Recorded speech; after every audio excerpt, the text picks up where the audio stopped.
So what is going on, everybody? It's your girl Pam with 2200 Taps. I would like to welcome back my last guest, Kara Martin. We've got some really exciting things we're going to talk about, and we're going to get right to it. Kind of on a time crunch, but Kara's got some really cool information she wants to share with everybody, and I've given her the platform, and it's going to be really awesome. Y'all stay tuned, because what she's about to share, I didn't even know this even existed. So the fact that it's there, and it's just really cool stuff. So I am just going to get started and act like I don't know anything about what we've talked about, because I kind of don't, but I do. So I hope you can help me through this. But welcome back, as always, Kara. It's so good to have you. Thanks for having me. Absolutely. So what we're going to talk about is Miss Veteran America. And Miss Veteran America is not a pageant, correct? It's a competition? Correct. All right. So I'm going to ask right out the gate, what exactly is Miss Veteran America? So the best way to describe Miss Veteran America is it's a competition. It literally only has a semifinal section and a final section. It opens up about the end of January, early February. For early, you can buy in early. It's about $100 or $150 after the early cutoff. And what you're doing is you're legitimately competing against other female veterans that are either active duty, as long as they've had a medical discharge or honorable discharge, you're eligible. And with active duty, you have to have like your command's permission, and that's a whole different like rabbit hole, because I'm not active duty, so I'm not sure. So how many ever females compete? We start fundraising. We start spreading awareness about Final Salute Incorporated, who created Miss Veteran America in 2010. So it's only about 10 years old. And then, so they're looking at the advocacy to talk about what Final Salute Incorporated is, and we'll go into that in a few minutes. And raising money, the only thing that they're looking at that is like, I guess, pageant-ish is that we do have to do a talent, but everybody's is a lip sync. And nice. It's super fun. Should and sing so, Britney. yeah. So a lip sync, and then we have an interview. And so for semifinals, I did my lip sync, and it was all live. Everything went virtual for us. We are the first cohort to go virtual. I believe there was about 49 women in semifinals, and then they bring it down to 25. So as soon as you find out you're a finalist, your plate is swept clean, and you start all over from scratch on fundraising, spreading awareness, advocacy. And what they're looking at is you being out in the community, what you do. They're also looking at your biography, kind of who you are, what you've done branch-wise. There are only 3 females that are Marines that made it, and there's only 1 female Marine that's ever been crowned. The judge panel is made up of 1 female from each branch.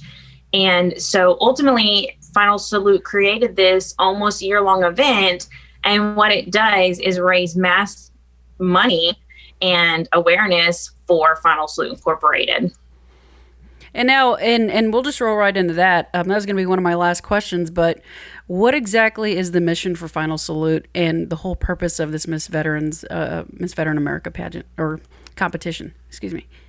I'm like, So the whole point of Miss Veteran America each year is to utilize the women competing. We're all working together for the same cause. And that's what makes it different from a competition versus a pageant, because there are no height and weight requirements. It's not based on what you look like. They literally talk about it. It's the woman beyond the uniform. What have we done outside of that uniform? And so Final Salute Incorporated's mission is to provide safe and suitable housing for homeless female veterans. So I didn't know about this prior to getting involved and finding out what Miss Veteran America was. And I really can't recall how I got there. But then when I saw it was about homeless female veterans, that's a passion for me, because you and I both know we work here locally with Valor Ranch. And that is something that I didn't realize until getting involved with this, that they are the fastest growing homeless population of all homeless segments. And they're the ones that are most aren't undercounted, I guess, if that makes sense, yearly when the Housing Urban Development does their pick and goes and counts all the homeless veterans. you're not going to find homeless female veterans in shelters and stuff, especially if they have children. Yeah. So that's the most important message to get across with Final Salute Incorporated is that, or also known as FSI, is they provide housing, transitional housing, and their programs for both the women and their children. And there was when they did a research, and this is kind of, I would say, outdated to an extent because the research goes back to 2011, is that there was over 60% of places that would provide housing for homeless female veterans, but would not accept children, or there was age restrictions, or there were safety concerns. For example, one of the testimonials were the female and her child were in the same vicinity without any safety precautions with a registered sex offender. So Final Salute, that's what separates them. And they are one of the very few that provides that for the homeless female veterans and children. So they use the money that we raise from the competition, and that all of the money goes to providing them whatever they need and whatever program they're in. They're all housed out of Alexandria, Virginia, if you do the transitional housing, but that's not the only thing that they offer. So you can be anywhere in the nation and get help with emergency financial funds. And so that's something else they offer. They have 3 major programs. One's HOME, that's the acronym. One's SAFE, that's the acronym. One literally talks about housing. The other one is financial education. And the last one is Next Uniform. And what Next Uniform does is helps women transitioning from the military into civilian ward or from homelessness back, on their feet, provides them makeup, makeovers, clothes, business stuff, LinkedIn profiles, headshots, all for free. That's amazing. And COVID really has messed that up this year, but it hasn't stopped us push that fight and make sure. Right. And what's neat is that it literally only takes $25 a night to take care of a homeless female veteran and provide her with all this essential services. And then less than 10% of every dollar goes to admin cost. So everyone who works in this organization is volunteering. And it was created by an Army officer, combat veteran, Jasmine Booth, also known as Jazz Booth, who's a public speaker now. She got out after battling cancer and combat, being both, only to be discharged and on the streets with her son. And at that time, then she was homeless because there was not the same resources for male veterans as there are for female veterans. That's incredible. I didn't even know that. I didn't go too deep into the history behind it, but man, I mean, you can't ask for a better founder for an organization like that. Somebody that's been through it. Yeah. That's She's incredible. Mm-hmm. That's amazing. So you said, did you say you don't remember how you heard about it, or do you remember how you heard about Final Salute? So I heard about Final Salute once I came across Miss Veteran America. I was just like, what is this? Because I've always been interested in that kind of stuff, but I'm not your pageant type at all. So I was like, wait, what is this? And that's when I found out that those two were tied together, since Final Salute Incorporated is the ones that created Miss Veteran America. That's awesome. So I'm looking at my little notes here. That's why I keep looking down. I just want to make sure I hit every single question that I wrote down. My biggest question, and there's a big bullet by here right next to it, is why is being Miss Veteran America important to you specifically? So for me specifically is that as I continue to educate myself about the homelessness and lack of a term, it's just like the COVID situation, a pandemic, is that I know what it's like to serve our country, and you do too. And the last thing that we deserve is to be homeless with our children. We sacrifice so much to give back to this country for us not to have the same benefits. And so when I looked at the contributing factors to what causes the females to become homeless, we're looking at inequality in resources, which is still a huge problem in 2020. You're looking at domestic violence, substance abuse, legal troubles, and the list goes on. But even with those top 4, I've experienced all of those, whether I personally, prior to the Marine Corps, I was homeless. As a child, I grew up without a stable home. And, for children, especially to veterans, they're innocent. Their innocence doesn't understand why they don't have a stable home. We need to be able to provide that for children regardless.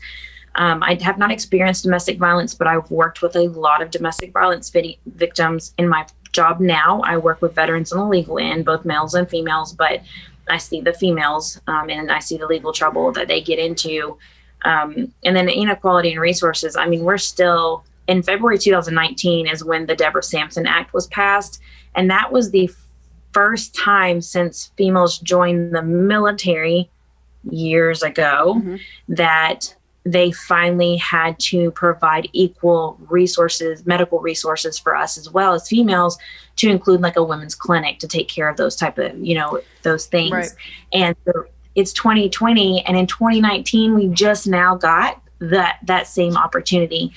And I'll be honest that I've been considered like a feminist or called a chauvinist because why just females? Well, every nonprofit has their platform.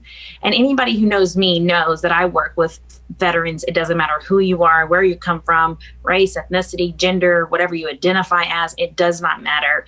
This specifically is just the platform for Final Salute Incorporated. And this is what we focus on. And the truth is that the lack of resources, where I live in Tarrant County, we do not have resources for female veterans, much less their children. And a lot of them will hide because they're afraid Child Protective Services will come and take their children if they're homeless. We do have a lot for male veterans, and I love that, don't get me wrong, but the increase in female veterans is like doubling or tripling every year. And so that means we're only going to get in a position where if we don't fix this, that we'll end up with a bunch of female homeless veterans. So for me, I know what it's like to not only endure those contributing factors or work with those contributing factors. And so I am personally, with everything that I have been involved with throughout the Metroplex of Dallas-Fort Worth, is I know that I feel, I don't want to because it's a passion for me to work with veterans, period. But I know that I possess the qualities. I do so much. I take on so much, and it's a blessing and a curse.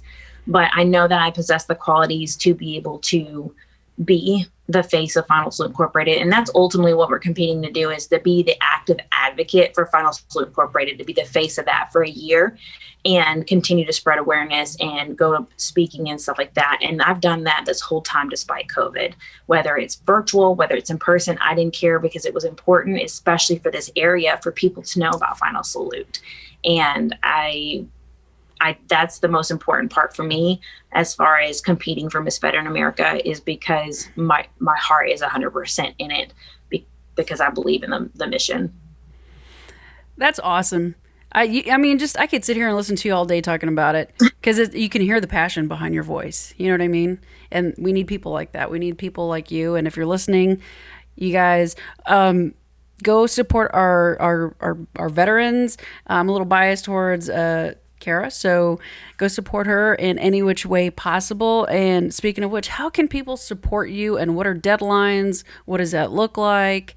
If people hear this podcast or see it, what can they do to help you? So the biggest thing that they can do to help me help in general, because they're not necessarily helping me. The goal ultimately is obviously to help our homeless female veterans, but to be more educated, to help donate to the cause, or just kind of follow my journey and learn more about it, is to follow my pages. We do have 2 required pages that we have to run that they're monitoring, and is Twitter and Facebook. Both handles are at Carolyn, KARALYN, M for Martin 4 MVA 2020. And as soon as you see that, our tickets are on sale. That's one of the biggest things. Our deadline as far as raising money is October 1st, so this week. However, just because that's the deadline for us doesn't mean that I'm going to stop fundraising and stop advocating, because people need to know about this. But that's how you can support me. And I understand it's so difficult to ask for people for money during this time because some just don't have the money to give. So what I noticed is that it's difficult to promote myself. It doesn't look good. And even though I'm not trying to promote myself, I'm trying to promote the cause, but it looks opposite, is for people to share. If you can't donate to the fundraiser, at least share it. If you can't buy a ticket to watch the virtual event, on October 11th. Everybody across the nation now or world can watch it. It's $25 a ticket because of what the $25 covers, as I spoke to earlier. And anybody can watch it from the comfort of their home. It gives you a login code. And I personally think that because I know the work that we've done to have to be the first virtual cohort, that this is really going to be phenomenal. And I'm really excited to see it, even though I know how stressful it's been. But following those pages, sharing or retweeting and sharing the Facebook fundraisers Facebook page, anything else. And there's other things too that we'll post, like current events and different things, is to just help me spread awareness and donate if you can. If not, see what other people can do to donate. The most important thing when it comes to tickets is if you buy a ticket, there's sponsorship opportunities as well when you open up that link to purchase tickets. And it's anywhere from $150 to $2,500. You can buy ads if you're a company, is what it's kind of like looking for. However, anything you decide to do, ticket or sponsorship, I do ask that they contact me privately on Twitter or Facebook and let me know, because we're supposed to track it. Plus, I want to know who's supporting us and who's watching. It's also good to see that. And right now, for my last push, I have an online auction being done by Myers Jackson from HGTV, the America's Auctioneer from Texas Flip and Move. And that will run through September 30th, 11:59 p.m. There's some really great military, that's a consignment type deal where military veterans will donate their work because they're crafty. And then what happens is whatever it sells for, whether it's worth $10 or not, it sells for $200. And that veteran gets 50% of that profit. And then the other 50% gets split between the organization you're raising money for. And then it goes to U.S. Vet Fund, who Myers Jackson, who is a Marine veteran, by the way, runs U.S. Vet Fund to continue to do this for other nonprofits. So my last thing is that I've got these amazing shirts made by a Marine veteran here in Texas in Flower Mound. And so the challenge is whoever shares my page in the fundraiser the most by October 1st, or I'll pick on October 1st, they will receive a free shirt of their size and color, a free coin, and a mask, and it'll be shipped free of charge. So, dude, come on, guys, share this page. And, even if you hear this podcast and it's beyond her deadline, like she said, you can still contribute and most importantly, share the cause. And I understand that. And I really want to push for that, because we were just talking, some friends of mine and I last night, about, there's always awareness for something, but what do we do after the awareness? So now what? Right. And I'm like, you're right. You're right. So we're aware, but now what? And I would encourage your supporters, fans, my listeners, hey, just go with that extra step. Now you're aware. If somebody's like, dude, I got a friend that's homeless, she's got a kid. Oh, you know what? Final salute. Yeah. And even not just final salute, resource wise in Dallas, Fort Worth, absolutely, where you're at. And that's what I do for a living. I got my master's in social work because what I found is I know that, my good friend Taya Kyle tells me it's divine intervention. That's what it's been summed up to. And I believe her wholeheartedly. And she's been just a great person in my life for some time now, is that I personally can help you nationwide. And so even if it's not for this and you need something male, female, and it may not be something Final Salute Incorporated can help you with, then I will help in any given way. When I was sharing on other groups, especially female veteran groups or just different things, there was so many people that didn't know about Final Salute Incorporated and what they had to offer. And they were saying, I only wish I'd have known about that when I was homeless, or I only wish I'd have. So there's so many people that don't know about it. And so most importantly, obviously, yes, I want to win this competition because it means so much to me. But at the end of the day, forget that. You need me, send me a message. You need services or whatever. It doesn't matter at what point. I'm always willing to help. And I get calls and messages from people all over, even if it's just asking because they want to follow my footsteps, which is kind of makes me feel like a turd on a shell. But I'm just but you'd be surprised. Those of us that have endured some pretty bad things end up helping other people because we were helped. And I wouldn't be here without somebody helping me. Absolutely. I agree. So I agree. Is there any last words of wisdom or any final things that you want to share prior to us signing off? No, just thank you for having me again. It's been awesome. I could be on here all day with you. I could have so you all maybe day. I'll find something else. I know for me, regardless of this, I was made secretary of the board for U.S. Vet Fund. So that'll be our next thing, is to really help veterans, and we raise money for other organizations by doing the auction. And that's a really good idea. And at the same time, it helps veterans who, they end up making like mad money off their talents. So that's what's next for me. Well, we're going to have to stay connected, because that's my wheelhouse. Talents, that's my wheelhouse. But thank you again for being here today. I love having you. And like I said, this platform is always open to you and anybody else that you think could use it and wants to share their stories. And you know how we do it here. So thank you so much for being here. Yeah. And thanks for having me. Of course. And guys, don't forget to follow and subscribe everything and anything 2200 Taps, Spotify, iHeartRadio, iTunes, FaceSpace. I call it FaceSpace. Facebook, Instagram. We've got a huge guest coming up, and you're not going to want to miss this one. And yeah, Kara knows who it is. Yeah, so I'm going to 100% back you that you do not want to miss it. Exactly. So subscribe, follow, that way you're notified when that special episode drops. In the meantime, y'all stay safe, stay COVID free, and peace out.